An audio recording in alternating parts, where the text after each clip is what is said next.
Denne præsentation viser de metodiske tilgange samt resultaterne af vores forsøg med gensplejsning af E. coli-bakterier, lavet på Syddansk Universitet den 21. marts 2013.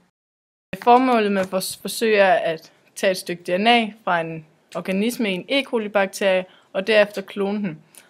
Og det har vi gjort ved at skære et DNA med restriktionsenzymer, og det samme har vi gjort med et plasmid, der har skåret det med de samme restriktionsenzymer, og herefter har vi så ligeret dem og transformeret plasmid ind i E. coli-bakterierne for at dyrke dem på agarpladerne. I vores forsøg der startede vi med at lave en ligering, og det skete ved, at vi tog nogle Ebendorf-rør, eller vi tog et Ebendorf-rør, og der blandede vi 3 mikroliter ligasebuffer i, og 5 mikroliter skåret plasmid. Og det her skåret plasmid, det var så lavet af Lise, og hun lavede også noget DNA-insert, også på 5 mikroliter, og det puttede vi også i. Udover alle de her ting, så puttede vi 16 mikroliter demineraliseret vand i, og 1 mikroliter T4 DNA-ligase. Hele den her blanding, den skulle så inkuberes i en time.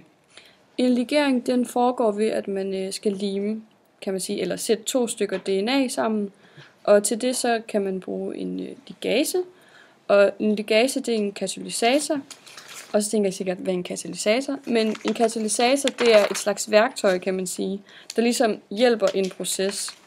Og i vores proces, så har vi så ligasen, som hjælper med at danne de her fosfordieesterbindinger imellem 3-mærke hydroxyl og 5-mærke fosforenderne i DNA. En time efter, der startede vi på transformationen, og vi havde 4 sterile Ebendorf-rør, hvor vi i hver af dem tilsat 50 mikroliter top 10 E. coli kompetente celler. Og i vores første rør, der puttede vi 8 mikroliter legeringsblanding i, og i vores næste rør, der puttede vi 16 mikroliter i, og i det tredje rør, der tilsatte vi 5 mikroliter udskåret plasmid, og det havde vi så fået udleveret af Lise.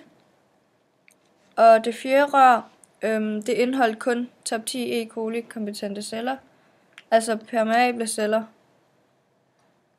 Og det vil sige, at der kun er huller i cellemembranen. Og så udførte vi et heatshock på de her 4 rør, og det var for, at plasmiderne de kunne komme ind i membranen. Og de 4 rør, de blev så sat på is i 40 minutter, og så fik de et heatshock. Og det her heatshock, det blev udført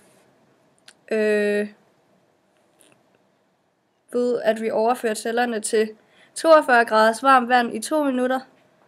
Og efter heatshocket, der blev de så sat på isen igen i 5 minutter. Og så tilsatte vi så 1 ml SOC-medie i hvert enkelt rør.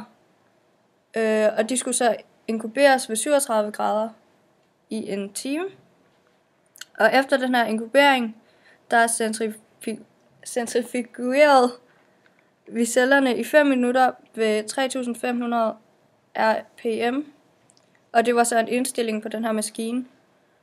Og bagefter de har været inde i maskinen, der var blandingen, den var opdelt, så pellet lå i bunden, og supernantanen lå øverst. Og så hældte vi 900 mikroliter supernantan fra. Og bagefter blandede vi det så sammen igen, og så var transformationen fuldendt. Efter transformationen påbegyndte vi selektionen. Vi markerede 4 agarplader med henholdsvis holdnummer og om der var 8 mikroliter, 16 mikroliter, udskåret plasmid eller uden plasmid, alt efter hvad der skulle være på agarpladerne. I transformationen der kan man risikere, at det ikke er alle celler, der optager plasmid. De celler kan man frasortere ved at man i forvejen har sørget for, at plasmid, man har indsat, indeholder et resistensgen mod antibiotika, som der findes på agarpladerne. De celler, som har optaget det plasmid, slår altså antibiotikaen ihjel og har mulighed for at dyrkes på agarpladerne. Efter vi havde markeret pladerne, strøg vi de 4 forskellige Ebendorf-rør ud på agarpladerne med en rørpind, og det skete under udsugning, og rørpinden blev renset hver gang ved at sætte ild til den. Til sidst havde vi 4 agerplader med henholdsvis 8 mikroliter transformerede celler, en med 16 mikroliter transformerede celler, en plade med uskrovplasmid og en plade med ikke transformerede celler. Pladerne blev nu sat i varmeskab ved 37 grader ved bunden i vejret til næste dag, og forsøget var fuldført. Resultater. Som vi kan se på billedet til venstre, er med pladen med 8 mikroliter transformeret celle, så er der vokset et par enkelte kolonier i forhold til den med til 16 mikroliter transformeret celle, som vi kan se til højre.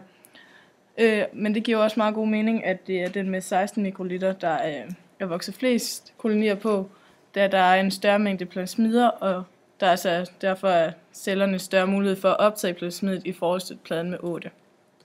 Og som vi kan se på det her billede, er der en plade med transformeret udskåret plasmid, og det er en slags kontrolplade for at se, om legeringen og transformationen er gået, som den skulle, eller om den har slået fejl, hvis der nu ikke havde været nogen kolonier på pladerne med 8 og 16 mikroliter. Men som vi kan se, så er pladen fyldt med kolonier, og vi kan derfor konkludere, at transformationen er gået, som den skulle. Alle vores plader indeholder antibiotika, så det kun er muligt for de bakterier, der har optaget et plasmid, at vokse på pladerne. Og det vil sige, at bakterierne, der ikke har optaget et plasmid med resistensgen, vil blive slået ihjel af antibiotikaen. Som på billedet ser vi en pladen med de resisterende ikke-transformerede celler, og da der ingen kolonier er på pladen, vil det sige, at bakterierne er blevet slået ihjel af antibiotikaen, og vi derfor har arbejdet sterilt. Konklusion. Vi kan konkludere, at forsøget gik som planlagt, og at vi formåede at indsætte det ønskede stykke DNA fra E. coli-bakterierne i plasmiderne og dyrke disse på agerplader. Vi har dermed bevist, at det er muligt at klone bakterier og at opdyrke dem på agerplader efter ønske. Perspektivering. I vores hverdag, der har vi meget med gensplejsede fødevarer at gøre. Og et eksempel, der er der for eksempel i grøntsager, dem kan man designe til at kunne holde sig friskere i længere tid. Og det her sker altså ved, at man ændrer i planternes egenskaber, hvor man så indsætter nye og fremmede gener i arveindlægget i frugten eller grøntsaget. Og de får så egenskaber, de ikke har naturligt. Man kan gensplejse grøntsager og planter osv., så de producerer flere vitaminer end normalt også. Det bliver også brugt meget i landbruget til at holde skadedyr og ukrudt væk. For eksempel så kan man bruge en bakterie, der kan tåle ukrudtsmiddel, til at transformere den ind i planten, så at planten den altså også kan tåle ukrudtsmidlet.